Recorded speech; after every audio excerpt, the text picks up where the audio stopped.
voz de las noticias, Santander Jiménez Blanco presenta Cuénteme su historia. La historia que van a escuchar está basada en hechos ficticios. Historias de mi pueblo, la costa, Colombia y el mundo. Historias plasmadas en la realidad. Cuénteme su historia.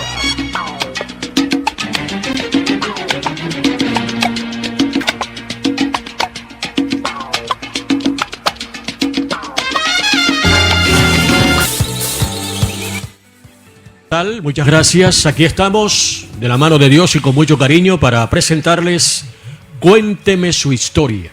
Hoy sábado 24 de diciembre del 2022. Hace un tiempo les decía, llegó el primer bre, se fue el primer bre, llegó el segundo bre, se fue el segundo bre, llegó el tercer bre, ya vamos para el último bre del año y ya estamos en el último bre del año, a 8 días de terminar el 2022. Muchas gracias por estar siempre con nosotros. Cuénteme su historia, historias de mi pueblo, la costa, Colombia y el mundo, historias plasmadas en la realidad. Originando desde su emisora A Un Clic Radio, bajo la dirección de Keila Cárdenas, la coordinación de Dani Duque, igualmente para AIR, Alianza Internacional de Radio, nuestro canal de YouTube y fanpage, Cuénteme su historia, las redes sociales, a través del Facebook Live, Periodista Santander Jesús. Muchas gracias a ustedes, nuestros seguidores, nuestros clic oyentes, que son lo más importante para nosotros. Por eso los quiero de gratis y siempre los llevo aquí en mi corazón. La coordinación periodística a cargo de Eric Jesús Jiménez Noya, igualmente el apoyo de Mau Martí desde la ciudad de Cartagena, nuestro colega y amigo. Hoy con invitados muy especiales. Hoy será nuestro último programa del año. Vamos a estar un poquito más extenso porque tenemos dos invitados, inicialmente con Jaime de la Hoz, gran amigo, un periodista muy destacado, pero lo más importante que siempre valoro yo es mejor persona. Se lo digo porque compartí con él, hemos compartido trabajo, cabinas, y eso por supuesto que me dejó una enseñanza y espero que hoy me deje otra enseñanza más grande, porque siempre que traemos un personaje aquí, siempre estamos pensando en eso, que nos deje una enseñanza. Y no olvido nunca las palabras del padre Linero. Yo todavía le digo al padre Linero, porque lo respeto y lo admiro mucho: el que se levante pensando que ya lo sabe todo, mejor que se muera. Así tajantemente lo dijo un día el padre Linero y eso no se me ha olvidado nunca. Jaime de la Hoz Simanca es periodista barranquillero, economista, especialista en comunicación para el desarrollo regional, magíster en educación de la Universidad Autónoma del Caribe. Ha sido finalista concurso nacional del cuento corto Juan Rodríguez Freile, promovido por intermedio de editores y el diario El Tiempo, por allá en el 2002. Trabajó en el periódico El Heraldo de Barranquilla entre 1988 y 95. En ese mismo periódico dirigió durante 2 años la revista Récord. Entre mayo del 2007 y 2008 ocupó el cargo de jefe de redacción. Premio Nacional de Periodismo Simón Bolívar. Lo ganó en el 2004, 2005 y 2007. Es también, tiene en su hoja de vida algo que mucha gente también siempre dice. Si ya escribiste un libro y sembraste un árbol, estás haciendo cosas grandes por la vida. Ya Jaime lo hizo. Jaime, bienvenido, buenos días, muchas gracias, porque en medio de sus ocupaciones, a pesar que ya estamos en tiempo de pronto de vacaciones, pero lo de nosotros es así. Gracias por estar hoy aquí como invitado especial a este programa Cuénteme su historia. Como los médicos, sin descanso. Buenos días, Santander, y un saludo muy cordial. De verdad que me place mucho, me complace, me llena diría de júbilo, una alegría inmensa estar aquí, compartir contigo después de tantos años sin vernos y después de tantos años de compartir ese ejercicio tan bello, tan hermoso que es el periodismo, el oficio más bello del mundo, lo llamó García Márquez en un momento. De tal manera que también envío un abrazo muy grande a todos los que están conectados a esta hora, a los que están escuchando este gran programa. Y bueno, estoy a tu disposición en este espacio que además me parece muy original, ¿no? Atractivo, que cada quien cuente su historia, que cada quien revele sus alegrías y sus tristezas, sus logros, sus fracasos. De eso está llena la vida, y yo creo que es importante que se transmita a todos aquellos que se interesan por estas cosas del ser humano, que a veces se pasa por alto, pero que tienen una significación, porque en el fondo constituyen también un proceso de aprendizaje. Jaime, siempre iniciamos preguntándole al personaje, a los amigos, a los invitados especiales, barranquillero, ¿de qué barrio? Sí, hombre, yo nací en el barrio Abajo, cerca del Estadio Tomás Arrieta. Ese fue el lugar de mi nacimiento, y por eso quiero tanto a ese barrio, ¿no? Por eso también el primer deporte que conocí fue el béisbol, porque el barrio está lleno de beisbolistas y de aficionados al béisbol. Allí estuve los primeros años, digamos que fue mi cuna, el barrio Abajo.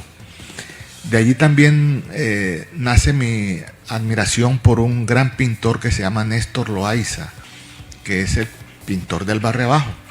Hace algunos meses, 4 o 5 meses tal vez, adquirí otra de sus obras que se llama El Guasón en el barrio Abajo. O sea, se le ocurrió pintar a ese gran personaje de la cinematografía, dibujarlo en su pose característica, pero el fondo es una casa del barrio Abajo. De tal manera que ese es, digamos, mi origen. Ya después vinieron otra cantidad de barrios donde me fui criando poco a poco, pero el del nacimiento es allí a la vuelta del Tomás Arrieta. ¿La fiebre por el periodismo nace ahí, por un barrio que era beisbolero eso, o nació por otra cosa, Jaime? No, nació, digamos, mi afición por el deporte, por el béisbol específicamente. Ya lo del periodismo surge años después, cuando ya conozco otras actividades deportivas, cuando ya me siento inmerso, por ejemplo, en el fútbol, en el boxeo, a través de, bueno, siendo un espectador más. Y nace vía literatura. Es la literatura la que me lleva al periodismo. No es lo contrario, como en muchos casos, en casos de otros colegas, periodistas, escritores. No, es la literatura la que me induce, digamos, a hacer periodismo, porque el periodismo es literatura en el fondo. Es más, hoy existe un género periodístico que se llama periodismo literario. Es un género como la crónica, el reportaje, como el perfil, pero tiene ese nombre, periodismo literario, es decir, la fusión entre periodismo y literatura.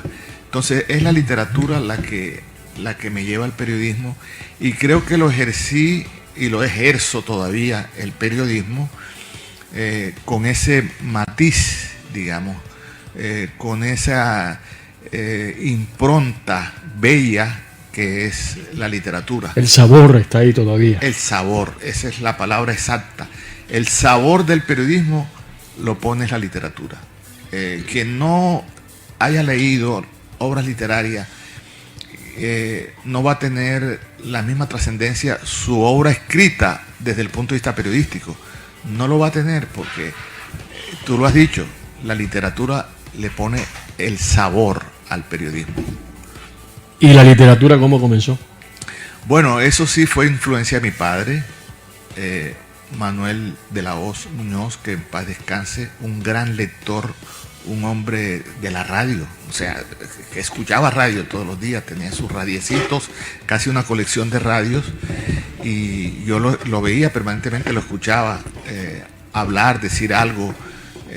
Cuando escuchaba a su vez él las emisoras, sobre todo los noticieros de esa época, con los grandes locutores que nos antecedieron. Pero además mi padre era un gran lector, y Y el primer escritor que me mencionó fue José María Vargas Vila. Me dijo, lee a Vargas Vila, toma este libro. Y me dio, me acuerdo, Ibis, una novela que es la novela emblemática de Vargas Vila. Vargas Vila es un escritor que nació en 1860, es decir, del siglo XIX. Murió en 1933 en Barcelona. Nació en Bogotá, pero además ejerció la literatura de tal forma que su obra trascendió en toda América Latina y era en su momento uno de los escritores más leídos en España. Su obra era casi clandestina, pese a que circulaba por millones, era casi clandestina porque él tuvo un enfrentamiento muy fuerte con la iglesia, con los políticos, y lo marginaron, tuvo que exiliarse, fue perseguido, su obra fue prohibida, los curas lo excomulgaron, ¿no? Porque según ellos su obra atentaba contra la iglesia. Pero circulaba en el pueblo, sobre todo en la gente más humilde, circulaba esa obra. Y mi padre tenía ese ejemplar, Ibis. Y me dijo, mijo, tenía yo tal vez unos 13, 14 años, lee ese libro. Fue un libro que me conmocionó mucho, casi un shock. O sea, empecé por donde no debía, porque es una obra que incluso fue llamada la Biblia del suicidio, por la cantidad de suicidios que hubo, la cantidad de suicidios que se cometieron, gente decepcionada de la vida por un amor extraviado o contrariado, como dice García Márquez. Y entonces leían el libro y el libro realmente induce al suicidio, ¿no? El personaje principal, que es un maestro, un filósofo, le indica al personaje de Ibis que está en problemas por un amor no correspondido y le dice, mátate, mátala y mátate. O sea, lo va induciendo con unos argumentos que son fuertes, o por lo menos en su momento lo eran, muy fuertes. Y hoy, perdón Jaime, ¿usted cree que fue muy fuerte iniciar así en la literatura, a la invitación de su padre? ¿O de pronto hoy dice, hombre, creo que me dejó inmediatamente la enseñanza? Sí, claro, así es. En mi caso, la pasión nació por ahí. Yo dije, bueno, pero si estas obras literarias lo transforman a uno, se le generan unos sentimientos que yo nunca había tenido. Y entonces me dediqué a las obras literarias. No exactamente obras del mismo tipo ni en la misma línea, pero sí que tuvieran ese barniz literario, que tuvieran historias, recreaciones o creaciones, fantasías, vuelos, historias sí, inverosímiles, pero que uno las creía en su momento, las sentía. Además, ese es el deber del escritor. El escritor lo es en la medida en que una gran mentira, que es una historia inventada, se la hace creer al lector. Y yo creí la historia de Ibis, y después como creí todas las demás historias en las que me involucré posteriormente a través de la literatura. Pero Vargas Vila lo continué, no fue solamente Ibis. Después llegó Flor de Fango, después llegó De los Viñedos de la Eternidad, incluso obras políticas como El Yankee, ahí el enemigo, Ante los Bárbaros se llama, Ante los Bárbaros. Innumerables obras. Él escribió más de 80 libros, Santander. Sí, más de 80 obras, entre obras filosóficas, reflexiones, novelas, cuentos, poemas. En fin, los dos escritores más grandes que ha dado nuestro país son García Márquez y Vargas Vila. De ahí, y de una vez... ¿Son los dos que usted más admira? Sí, y además te anuncio que el próximo año aparece mi libro biográfico de 350 páginas que se llama Vargas Vila y García Márquez, Camino a la Gloria. Ya lo terminé. Ambos libros llegan hasta el momento actual. Es decir, en el caso de García Márquez, su muerte en el 2014, la traída de sus cenizas a Cartagena, incluso logré incluir la muerte de su esposa Mercedes Barcha, la traída de la ceniza que reposan al lado de la de Gabo ahí en Cartagena, en la Merced. Eso logré meterlo en el libro. Lo actualizó lo más. Es el más actualizado, sí. El libro de las biografías que han salido. No digo que sea el mejor, ni más faltaba, pero sí el más actualizado, porque el libro de Gerald Martin el libro de Dazo Saldívar, la biografía de Eligio García, el hermano, las distintas biografías que han aparecido llegan hasta, todavía García Márquez estaba vivo, no alcanzaron a registrar por la fecha en que se publicó, pero como lo mío es de este año, entonces logré incluir eso. Y en el caso de Vargas Vila, incluí la traída de sus restos al Cementerio Central de Bogotá. ¿Cuántos libros tiene usted? Bueno, son 4 libros, 2 en coautoría, 2 propios, pues y algunas recopilaciones, algunas participaciones en libros que comparto ahí con otros escritores y con periodistas. Esa es más o menos la historia de mi afición por la literatura, que después deriva en el periodismo, ¿no? Después deriva en el periodismo, que es un ejercicio que he mantenido, que mantengo, porque yo soy casi que oficialmente corresponsal del Espectador. Hace mucho rato que no publico crónicas, pero sí durante un largo tiempo, y ahí están en internet, están mis crónicas y reportajes en el Espectador, y después en las plataformas, distintas plataformas donde tú sabes que hay ahora la oportunidad de que cualquier nota que uno escriba, pues la multiplica casi que hasta el infinito a través de las redes sociales.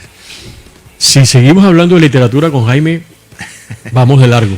Pero bueno, no alcanzamos a todas las historias, pero nos ha entregado hoy una información muy, muy importante. Por eso siempre tratamos de llegar al personaje pidiéndole cuéntenos su historia, parte de su historia, porque no es fácil. Vamos a hablar ahora del periodismo, pero antes voy a ir a la primera pausa comercial. ¿Cómo llega ya y cómo se mete más de lleno en el periodismo y quién es el que de pronto lo invita, o si él llega por iniciativa propia? Porque hay tantas historias en relación a los comienzos de los que hoy estamos en esto del periodismo. Una pausa aquí a través de Cuénteme su historia y ya regresamos.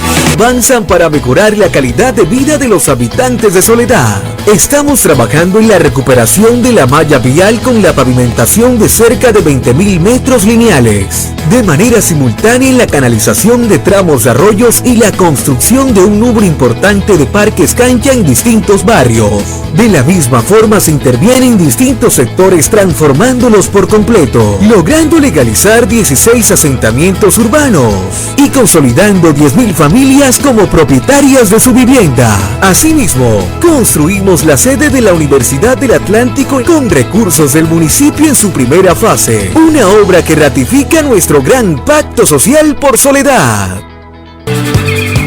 Muy bien, regresamos a este programa Cuénteme su historia, historias plasmadas en la realidad. Hoy con Jaime de la Hoz Simanca, periodista barranquillero, orgullo. Jaime, ¿quién lo lleva o usted va para iniciar esto del periodismo? Ya después del paso de la literatura, que por supuesto todavía está ahí.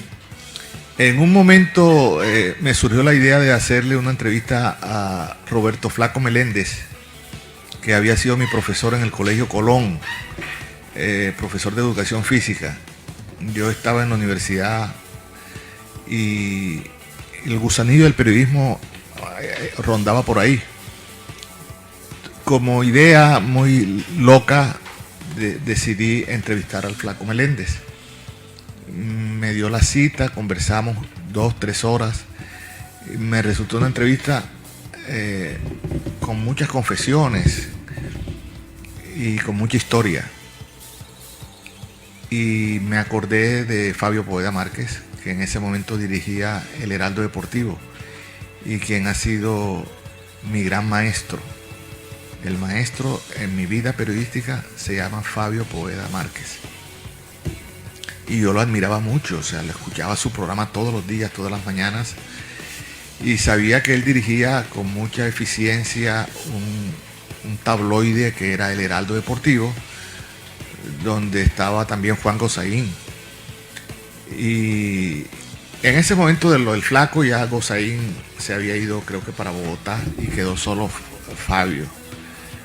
Entonces yo fui al Heraldo, donde él trabajaba también, y le entregué el sobre con el trabajo del Flaco Meléndez. Pues después me sorprendí cuando me llamó y me dijo que él necesitaba que yo fuera con un fotógrafo al Estadio Metropolitano Roberto Meléndez, que iba a llamarse así. En ese momento estaba en construcción y lo iban a inaugurar y le iban a poner ese nombre. Coincidencias de la vida. Y yo fui, se hicieron las fotos en las tribunas que estaban ya casi terminadas del estadio, y el sábado me sorprendí cuando salió en portada la foto del Flaco Meléndez, el nombre mío, anunciando el reportaje, los recuerdos del Flaco Meléndez. Y adentro como 3 o 4 páginas con una... ¿Cuántos años han pasado de eso? Uy, eso fue por allá en el año 88, tal vez, 87, sí, algo por ahí, ¿no? Y después de eso me encantó, me entusiasmé y seguí escribiendo reportajes, sobre todo a futbolistas gloriosos, Marcos Col. En algún momento Fabio me dijo, no trabajaba en el Heraldo todavía, me dijo, ve a Bogotá para que me hagas un trabajo con Arturo Segovia, ¿te acuerdas?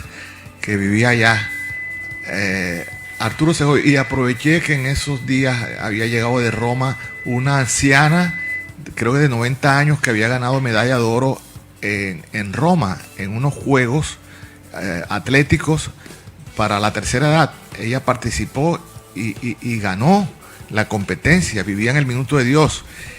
Y yo fui hasta allá con mi cámara y la grabadora, la entrevisté y publiqué también ese trabajo, creo que fue el tercer trabajo, que se llamaba La Abuela Milagrosa. Y de ahí fueron como 15 trabajos en serie, uno tras otro, y Fabio lo destacaba en su emisora, exageraba sobre mis trabajos. Y bueno, también estaba en ese momento en su apogeo la niña esta ajedrecista, Isolina Majul, La Niña de los Ojos Tristes, se llamó mi crónica, se publicó igualmente.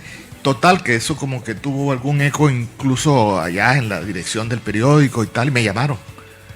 Me dijeron, necesitamos que se vincule directamente de tiempo completo en el Heraldo Deportivo y en el Heraldo también, en las páginas universales.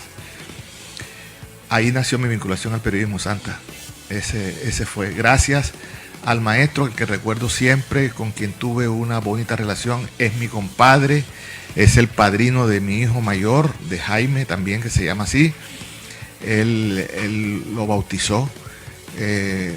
Mantuvimos una extraordinaria relación de amigos, con mi respeto de siempre y con mis grandes recuerdos. Quiero ahora también evocarlo en esta entrevista, porque para mí significó un cambio en mi vida y casi que el tránsito hacia otras dimensiones que estoy disfrutando. Buena enseñanza, no cabe la menor duda. Siempre será un orgullo saber que pasamos por las manos, por los lados de Fabio Poveda, y que compartimos y nos enseñó muchísimo.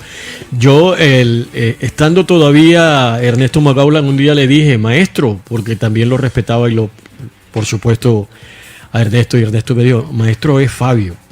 Y dije, no, pero yo también le quiero y le hago un reconocimiento a usted porque le profeso mucho respeto y admiración, maestro. Y sé que, claro, maestro es Fabio, porque Ernesto le decía también maestro a Fabio, casi todos. Y yo también le decía a Ernesto maestro, porque sí, Ernesto fue mi maestro igualmente. Compartimos ahí escritorio en el Heraldo, viajamos juntos, ambos cubrimos para el Heraldo el Mundial de Estados Unidos del 94. Y hablamos mucho de literatura, porque era un hombre amante de la literatura, digo, Ernesto Macaulay. Y también lo considero mi maestro. Escribió una gran novela que se llama Rojo Escarlata, y escribió crónicas que han pasado la historia del periodismo en Colombia. Hermosas crónicas, un hombre de radio, de televisión, es decir, todos los espacios los dominó, y siempre con una indudable calidad. ¿Usted se imagina a Fabio Poveda Márquez y a Ernesto Macaulay hoy en el periodismo con toda la tecnología que nos rodea? No, hace falta. A uno le achacan eso, que cuando uno tiene cierta edad, entonces dice que ya todo lo pasado fue lo mejor. Pero no, hay épocas que son mejores que otras, hablando incluso de presente o de pasado. Y del pasado hay momentos, por ejemplo, el periodismo de esa época, de Fabio y de Ernesto Macaulay, no se ha vuelto a ver. No sé si se vuelva a ver. Bueno, ha habido cambios, transformaciones también desde el punto de vista tecnológico, etcétera. Pero aún sin la tecnología de hoy, ellos hicieron un trabajo que quedó para la historia del periodismo colombiano.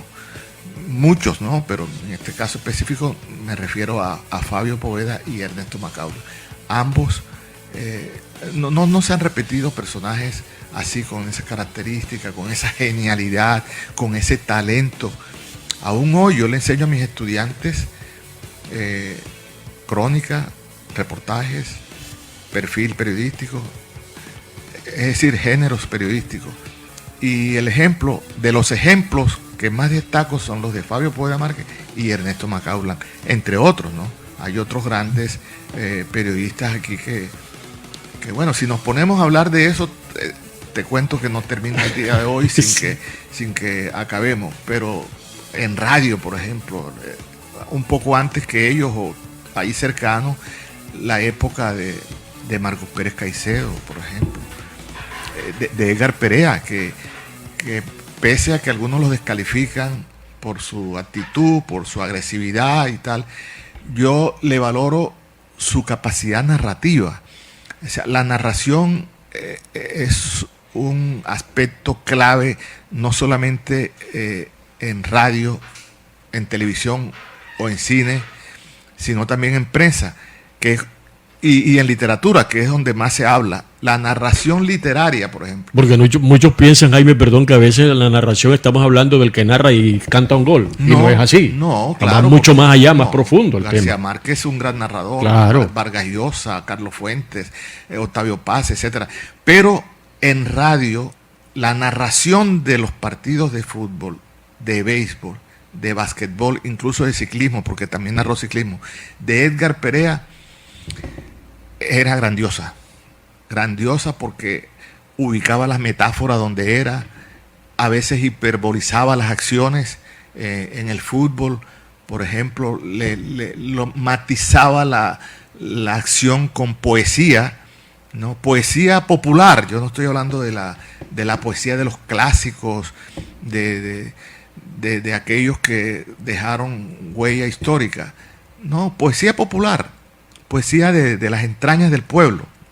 Esa poesía la utilizaba Edgar Perea en sus narraciones. Entonces estamos hablando de un gran narrador que yo creo que si Borges lo hubiera conocido, lo hubiera destacado en alguna medida cuando habló de los grandes narradores populares de la historia. Sí, señor. Voy a ir a la segunda pausa comercial y cuando regresemos voy con la etapa final con Jaime de la Hoz para que nos cuente la historia de el periodista que enseña, no el periodista que un día llegó donde Fabio Poveda y se inició en el Heraldo y ya más o menos nos ha contado algo de eso, pero ahora el que enseña, porque hay algunas diferencias, como él lo ha dicho, ya nos ha anticipado en relación al periodismo de antes al periodismo de hoy, ¿verdad? ¿Qué le falta al de hoy de lo que tenía antes el periodismo y qué le falta a lo que tiene hoy al periodismo de antes?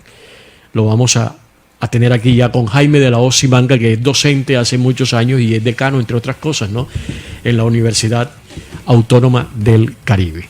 Una pausa y ya regresamos a Cuénteme su historia. Energía Solar, la compañía que produce las ventanas reconocidas por su calidad a nivel nacional e internacional, ofrece Ecomax, una línea de ventanas con máxima seguridad por su vidrio templado, máximo desempeño por su resistencia al viento y al agua, máximo aislamiento por su sellamiento acústico, máxima durabilidad por su garantía en sus componentes. Asúmese por la ventana que es. Ecomax, by Energía Solar. Mayores informaciones. Vamos a Cuénteme su historia, historias plasmadas en la realidad. Jaime, ya la etapa como docente, ¿cómo ha sido? Excelente. Yo me inicié en la docencia desde los 18 años. Cuando cruzaba sexto de bachillerato en el Colegio Colón, tuve mi propio colegio, que en ese momento le llamaban kindergarten, un kinder con un primero de primaria, segundo de primaria en el patio de mi casa. Yo era, digamos, el director de ese colegio y dictaba las clases a los niños, que siempre me han apasionado. Siento que es el futuro, la gran semilla en la humanidad. En el patio de la casa. En el patio de mi casa habían como 60 estudiantes. Ya estaba la vocación. Ya estaba, ahí nació, ahí empecé yo a enseñar. Y en ocasiones el profesor Portacio, que era el coordinador, digamos, como el vicerrector del Colegio Colón, Alberto Luis Portacio, padre del gran amigo que tuve en la universidad hasta hace poco, Yuri Portacio. Bueno, el viejo Portacio conoció de mi docencia en mi propia casa, y siempre que faltaba un profesor de la primaria del Colón, me mandaba a mí para allá. Jaime, vaya ya, quédese con los niños, ahí enséñale alguna cosa, porque el profesor no vino toda una mañana. Y entonces ahí continué con esa labor. En los primeros años de la universidad, yo estudié economía en la Universidad del Atlántico, fue lo primero que estudié. Estuve dictando clases en el Colegio Colón, ya oficialmente como profesor en bachillerato. Unas asignaturas ahí que en su momento eran como una especie de taller, ¿no? Pero ya a tiempo completo. Ahí continué. Estando en el Heraldo, Humberto Mendieta me dijo, porque ya él no podía, que si lo podía reemplazar en la Universidad del Norte en el programa de Comunicación Social Periodismo para unas clases, y acepté. Y entonces ya me vinculé en la universidad. Fueron mis comienzos en la educación superior. Y de ahí salté a la Universidad Autónoma hace ya 24 años, casi 25 años, y no he parado. Estuve unos 5 años por fuera de la Universidad Autónoma porque me llamó un gran amigo, Álvaro Cuello Blanchard, en La Guajira, que quería crear en la Fundación Francisco Lombre y necesitaba un director ejecutivo. Entonces me mandó a llamar y yo me fui.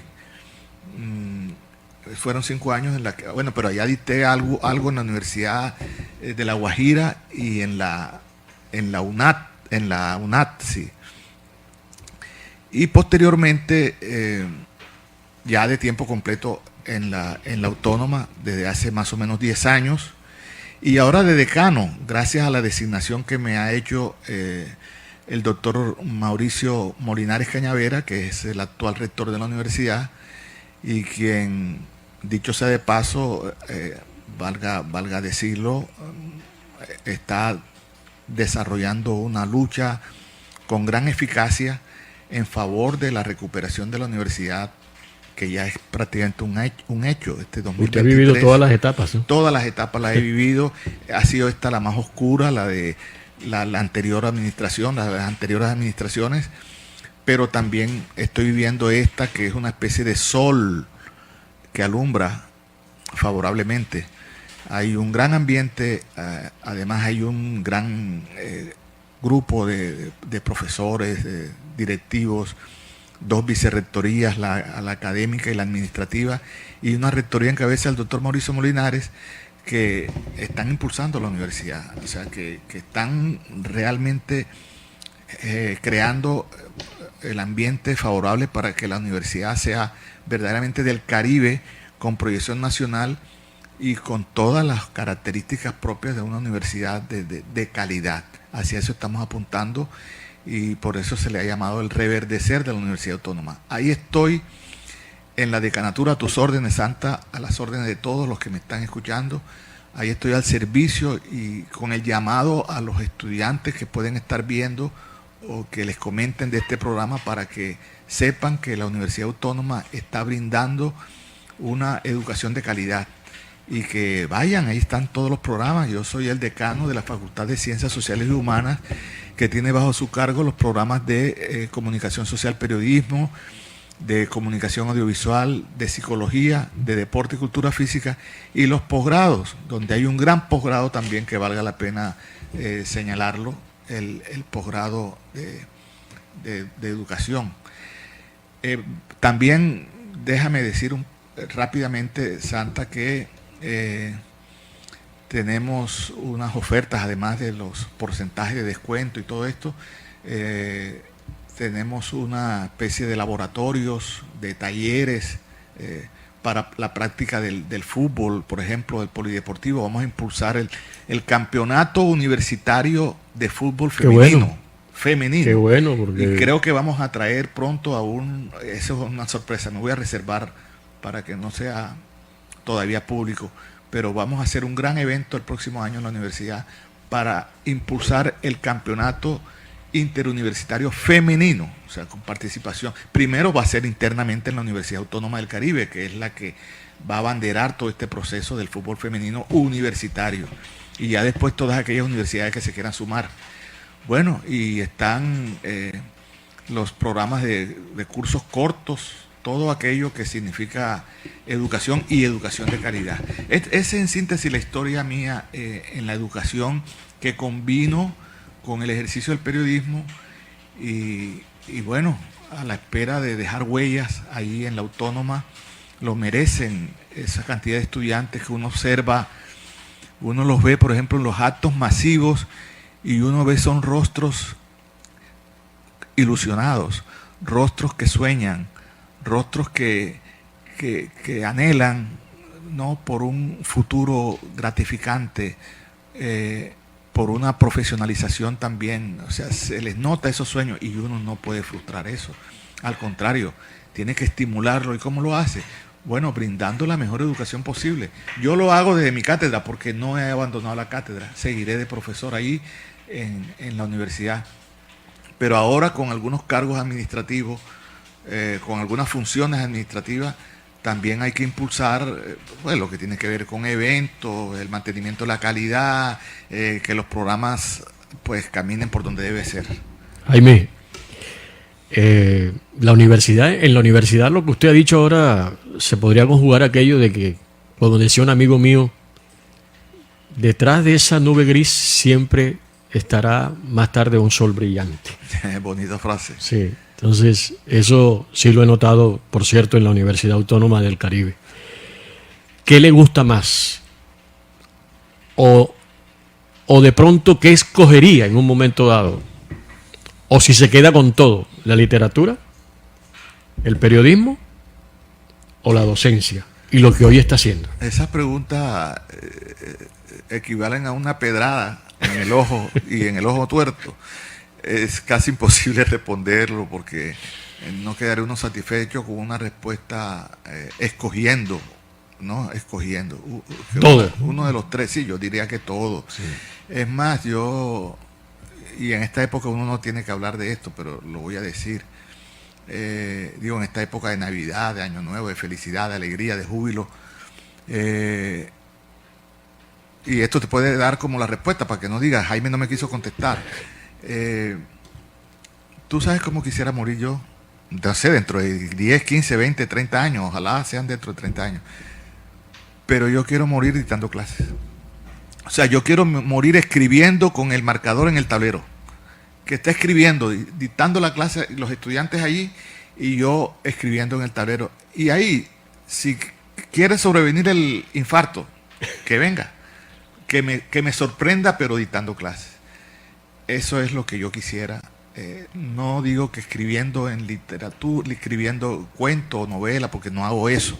Si la literatura es más un ejercicio de lectura y a veces que la utilizo para mis reportajes periodísticos. El periodismo, digamos, un oficio que ya ha disminuido en su intensidad.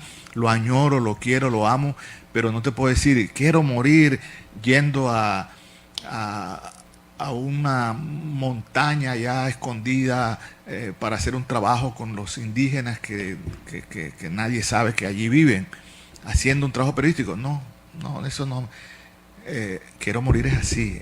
Hay unas que llevan el corazón y que estarán ahí en su corazón siempre, pero hay otras que desempeñan lo ha hecho de qué manera que es la que usted al final, en el fondo, no sé, creo que es esa, ¿no? Así es. Esa es. Así es. Esa es. Así es, Santa. Yo estoy contento porque creo que es la mejor profesión, ¿no?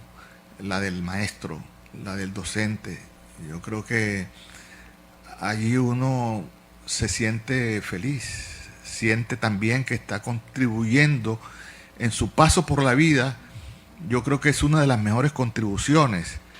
No la riqueza, no la pompa, no el lujo, no el tener una flota de aviones. No, eso me parece, es más, insignificante desde el punto de vista de la trascendencia histórica. La trascendencia histórica se logra es a través de estos ejercicios como ser maestro, ser médico, ser periodista, ser escritor. Esas actividades que yo pienso son las que han permitido que estemos hoy vivos aquí en este mundo, que seamos casi 6.000 millones de personas y que 6.000 millones de personas que avanzan en la construcción de esa especie de paraíso que llamó Milton, ¿no? Ese mundo, digamos, en que todos nos sintamos a gusto, en paz, sin violencia, con amor, con afecto. Yo creo que la lucha del hombre, más allá de lo que dice Borges dice que la lucha del hombre es por el reconocimiento de los demás hacia uno. Yo creo que es más que eso, es la contribución, ¿no? La contribución a que el mundo sea cada día mejor, así sea con el grano de arena de una clase que tú diste en un salón o en un taller, o de una crónica que escribas, o de un cuento que te reconozcan, en fin, pero es esa actividad intelectual, esa actividad que nace aquí en la cabeza, la que permitirá que el mundo sea verdaderamente la práctica de la famosa utopía, la realidad de la utopía. Parece contradictorio, pero yo creo que se entiende la idea, ¿no? Para cerrar, no puede faltar esta pregunta. Se la hice un día a un técnico de fútbol hace relativamente poco, no mucho. Le dije, ¿qué diferencia hay del futbolista de antes con el de hoy? Y él me respondió de lo que piensa, ¿no? Algunos los califican de una manera diferente, otros con más respeto los califican de otra forma. Y hoy le voy a hacer la pregunta a Jaime, ya en el campo del periodismo y de la educación. ¿Qué diferencia hay de los alumnos, igual de los periodistas, sobre todo los más recientes, los jóvenes, con el periodista de antes, de hace unos años? Bueno, esa respuesta sí te la doy de manera instantánea. Hoy el periodista y el estudiante son mejores que los de nuestra época, en términos generales. Por supuesto, en nuestra época hubo, ya los mencionamos, periodistas excepcionales, yo tuve estudiantes también excepcionales, pero en términos generales los estudiantes y los periodistas de hoy indudablemente son mejores que los del ayer, por muchas razones, ¿no? Eso se entiende, no es por cuestiones milagrosas ni religiosas ni nada de eso, sencillamente porque la ciencia ha avanzado, la tecnología se ha multiplicado, se han fortalecido los procesos de enseñanza. Y mira tú, por ejemplo, el fenómeno de Internet. No hay que verlo simplemente como esa dedicación, esa afición o ese manejo de plataformas, etcétera, sino hay que verlo como un proceso de transformación del hombre. Es decir, el hombre ha logrado una transformación. Hoy los niños en el jardín, por ejemplo, en la primaria, ya tienen un manejo, ya uno los ve con celulares ahí en los kinder estos que existen por ahí por Puerto Colombia. Ahí cada uno lleva su tablet y son niños que tienen ese manejo. Ese potencial antes no se podía explorar, no se podía impulsar, no se podía estimular, porque no habían las herramientas científicas, todavía no se habían inventado. Ya se inventó con Internet. Entonces, el potencial del ser desde su nacimiento también se amplía y empieza a ejercerlo, a ejercer diversas actividades con esas nuevas plataformas y esas nuevas tecnologías, y eso permite que la inteligencia también se abra mucho más y vemos mejores estudiantes. Yo hoy, por ejemplo, dicto en segundo semestre, que son estudiantes que han recién ingresado apenas a la universidad, y ya no me sorprendo, pero en primer momento me sorprendí de ver tanta inteligencia junta. Es decir, que uno decía, oye, yo me estoy quedando, tengo que ponerme las pilas, porque estos jóvenes, estos muchachos tienen una capacidad y una inteligencia que no tiene medida. Y aquellos que derivan en el periodismo, como yo estoy también en ese programa de comunicación social periodismo, hay algunos que desde el segundo semestre se inclinan por el periodismo y ya uno lo ve en segundo semestre profesional. Si tú me dices, Jaime, necesito que me colabores con unos 3 estudiantes para que me colaboren aquí en Junior a un clic o en el programa de la historia que tú tienes, necesito que vengan en práctica aquí. Yo te los mando de segundo semestre y tú crees que están en octavo. Tú crees que ya esos estudiantes tuvieron una práctica anterior, un aprendizaje en grandes escenarios. Y no es así. Ya desde el bachillerato ellos están aprendiendo unos contenidos universales, o sea, un conocimiento de todo tipo. Las redes sociales es en alguna medida un ejercicio periodístico, y tú lo sabes porque tú tienes un gran manejo de eso. Las redes estas de las plataformas y de la web, los .com, etcétera, eso en alguna medida es un ejercicio periodístico también. De hecho, el periodismo lo ha integrado como parte fundamental. Entonces, los estudiantes ya conocen eso desde el bachillerato. Entonces, esa es la respuesta que te doy. Estamos en presencia de unas nuevas generaciones con un conocimiento profundo de lo que es no solamente la vida, ya más específicamente el periodismo y otras actividades afines. Eso es lo que yo creo respecto a tu pregunta, Santa. Jaime, yo he pensado a veces, con todo respeto, que por supuesto lo que usted ha dicho es muy cierto, pero que de pronto al periodismo de hoy le falta algo más de terreno.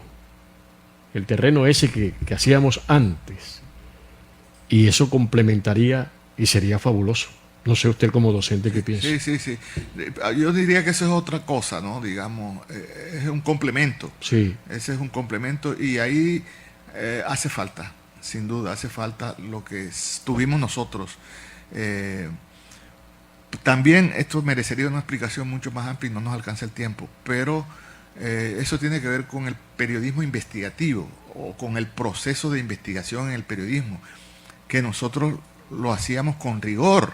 Acuérdate de lo que hacía el maestro Fabio Poveda, el trabajo en el terreno, la consagración, el rigor, el oficio, la dedicación y lo que es en el fondo la investigación periodística. O sea, decían en ese momento que el periodista se medía por la cantidad de arena que acumulaba en la suela de sus zapatos.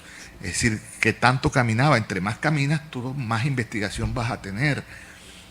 Y hoy hay cierto facilismo porque así lo ha permitido la tecnología que no se ha desarrollado aún completamente. Eso ha disminuido también un poco la calidad del resultado periodístico. O sea, la calidad de la crónica radial, que se ha perdido también. En los periódicos se perdió, bueno, por razones de que ya los periódicos de papel están a punto de extinguirse. En fin, hay múltiples razones. Esto es complejo, muy complejo y aparentemente contradictorio. Pero no, en el fondo todo tiene una explicación. Y aquí la explicación sencilla a tu pregunta y a tu afirmación es que hace falta más rigor investigativo. O sea, no hay que estar tanto tiempo apoltronado en la silla, sentado allí, porque allí a todo. Ahí entonces tú entras, fíjate el Mundial de Qatar, como lo vimos con todos los juguetes, como dicen, o sea, sin que faltara ningún ángulo, ni que faltara ningún comentario, ninguna acción que no apareciera en las pantallas o que no fuera comentada. Es decir, eso, digamos, puede burocratizar el periodismo. en alguna medida, pero la calidad es necesaria porque si no muere, y yo creo que no va a morir el periodismo ese, como tú lo llamaste, con esa palabra que me gusta, con perrenque. Sí, eso de terreno, bueno, yo diría que si eso lo suman con el pasar de los días, de los años, los jóvenes que hoy estudian periodismo, eso va a ser muy, pero muy importante. Hoy, y lo que usted decía del Mundial de Qatar, antes esperábamos que la grúa estuviera bien para que la grúa tomara las imágenes, y ahora el dron nos da todo eso, ¿no? Está uno viendo el partido y de pronto le aparece la imagen enfocando todo lo que está en el terreno, lo que está en la tribuna. Fabuloso, fabuloso de verdad. Jaime, al cierre, ¿qué reflexión, qué le deja a los que se están proyectando, a los que están buscando una mejor posición en el periodismo y en la literatura, porque sé que todavía usted la tiene y la va a tener para siempre también allí en su corazón? Yo siempre les recomiendo esto a mis estudiantes y lo hago aquí ahora públicamente, la lectura de los clásicos, la lectura de los grandes clásicos de la literatura, no clásicos en el sentido estricto, es decir, no hablo de Virgilio, solamente de Dostoyevsky, de Cervantes, de Homero, que son los llamados clásicos, sino por ejemplo los clásicos de la literatura latinoamericana, los del boom, sobre todo los del boom latinoamericano, Fuentes, Cortázar, Rulfo, Octavio Paz, Vargas Llosa, etcétera, ¿no? Y García Márquez, por supuesto. Esos también son clásicos ya de la literatura. Es que la literatura santa ayuda a generar, a desarrollar, a desatar mucho más la imaginación. Si permite que se abra mucho más la inteligencia, porque son mundos inventados que son paralelos al mundo real que vivimos. Son mundos que no existen y que el escritor se inventa, pero tienen unos componentes que nos permiten a nosotros abrir mucho más nuestra inteligencia. Es decir, conocer más allá de la realidad. Ingresar al terreno, por ejemplo, de la fantasía. Y lo fantástico también es una forma de inteligencia, ¿no? Lo fantástico también es una forma, es una manera que contribuye notablemente a que se desarrollen las facultades mentales. Y esa fantasía está inscrita en la literatura clásica. Eso yo creo que es la mejor recomendación y la única que doy, porque lo demás llega ya por añadidura. No hablo del componente tecnológico porque la palabra lo dice, ¿no? Ya esos son aprendizajes mecánicos que se van logrando poco a poco y de la misma manera. En cambio, ya la literatura, digamos, la lectura, ya es otro cuento, ya se influye de manera distinta en la persona, porque ahí tiene que confluir también, y de hecho confluyen otros aspectos, lo que Vargas Llosa llama los demonios históricos, los demonios culturales, los demonios personales, los demonios familiares. Dependiendo de eso, así cada uno desarrollará su propia personalidad científica o personalidad literaria, etcétera, de acuerdo a las otras condiciones, pero cada quien la desarrollará con altura y con suficiencia, porque tiene el ingrediente de la formación a través de la lectura. ¿Cómo festeja la Navidad? En familia, mi hijo, que está aquí con su esposa, con su niño, que es mi nieto, mi único nieto, entre otras cosas, 6 años, Julián de la Hoz, de los Reyes. Me imagino, ¿no? Sí, con ellos y ahí la cena, ¿no? Esa tradicional, también participan los suegros. En fin, esa es realmente mi Navidad. No soy muy dado tampoco al gran festejo navideño. Me encanta la época, me parece que es una época de felicidad. También hay dosis de tristeza, no en mí, digamos, en todos, en algún momento. pero la quiero, me gusta, no me fastidia para nada. Creo que es un momento que vale la pena celebrar en lo posible, con una celebración que ojalá sea familiar y en paz. ¿Hay algo que le queda en su corazón, en su mente, proyectado para el 2023?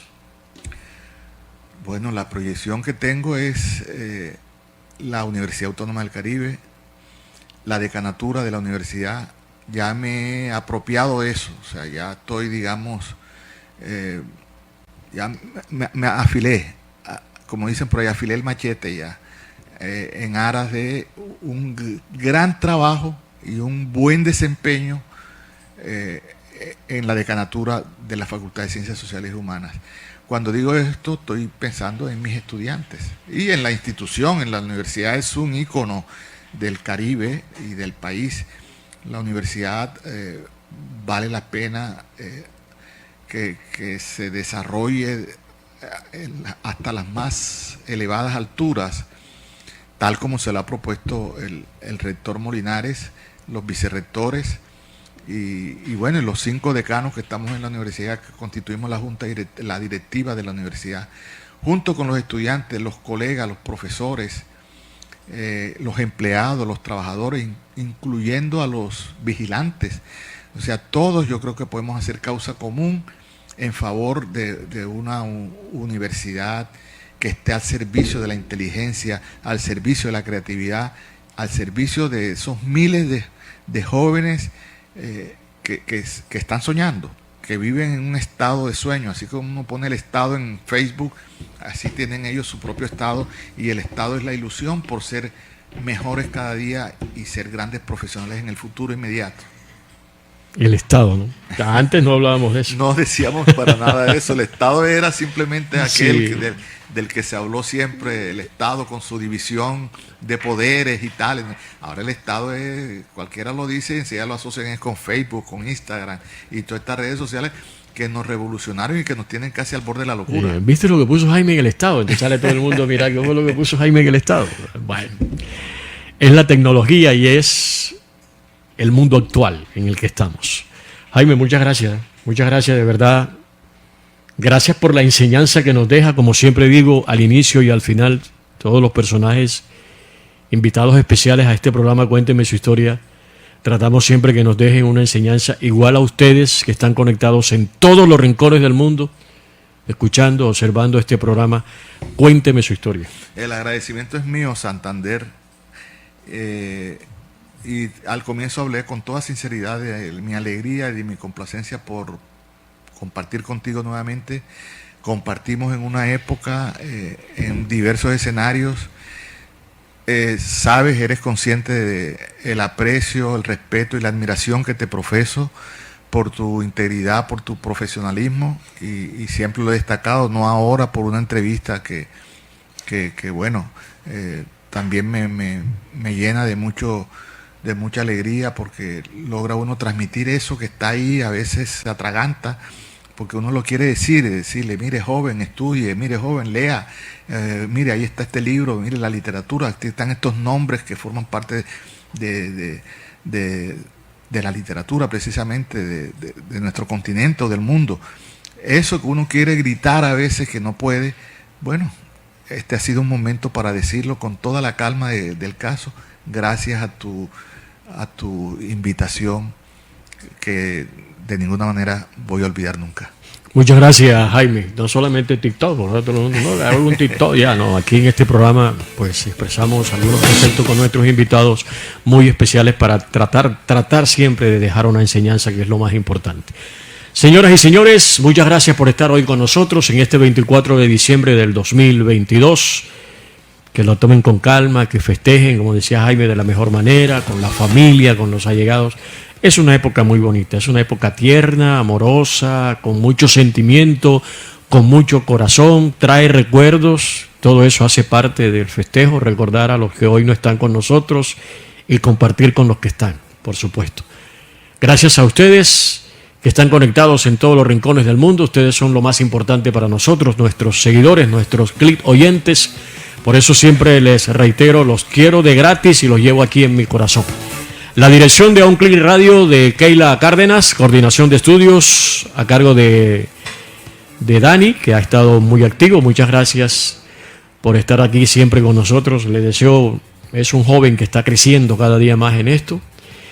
Igualmente para Mao Martí, que está en la ciudad de Cartagena, aportando también cosas importantes para este programa. Eric Jesús Jiménez Noya en la coordinación periodística.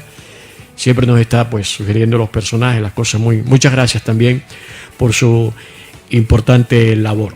Soy Santander Jiménez Blanco, orgullosamente miembro del Colegio Nacional de Periodistas y de Copelsol, Corporación de Locutores y Periodistas del municipio de Soledad en el departamento del Atlántico. Resto de fin de semana muy pero muy feliz y una feliz Navidad. Chao, chao.